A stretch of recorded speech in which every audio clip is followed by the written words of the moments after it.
L'importance de notre analyse sportive pour ne pas tout perdre. Je vous explique. J'ai reçu un mail d'un membre du groupe qui m'a envoyé un message suite à une défaite d'un de ses matchs, donc en dehors de ma série. Et lorsque j'ai demandé à cette personne quelle était son analyse pour ce match, quels critères ont motivé son choix, elle m'a tout simplement répondu qu'elle n'avait pas fait d'analyse spécifique. Vous imaginez ma tête lorsque j'ai lu ça? Et toi, te cache pas derrière ton écran, je sais que toi aussi tu l'as déjà fait. Si vous ne faites pas d'analyse, gardez votre argent. Vous allez le perdre. Peut-être pas aujourd'hui, mais sur le long terme, c'est certain. C'est une erreur très courante chez les débutants. Ceux qui misent davantage pourront tous vous le confirmer. Il faut optimiser au maximum son taux de victoire.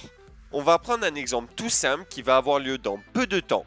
Mais comme on a pu le voir, l'attaque du PSG n'est pas à son top avec la blessure de Cavani et Mbappé lors du dernier match et le feuilleton Neymar. Il y aurait un coup à tenter en donnant un avantage peut-être de 1 ou 2 buts à Strasbourg qui est leur prochain adversaire, tout en gardant une cote très intéressante. Mais encore une fois, vu qu'on suit l'actualité, on sait qu'Icardi a signé au PSG et qu'il est redoutable. Par conséquent, l'analyse devient encore différente. Bien sûr, on a pris un seul critère parmi tant d'autres, mais voilà un bel exemple. Et finalement, le PSG aurait pu avoir une cote de 1,20 alors que tous les attaquants titulaires étaient blessés, ce qui aurait laissé place à une value bet.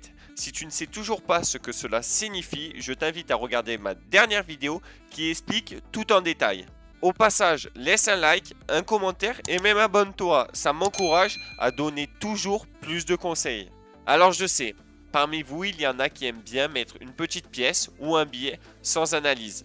Vous pouvez le faire bien sûr, mais si vous avez une stratégie de parieur long terme, vous ne prenez pas la bonne attitude.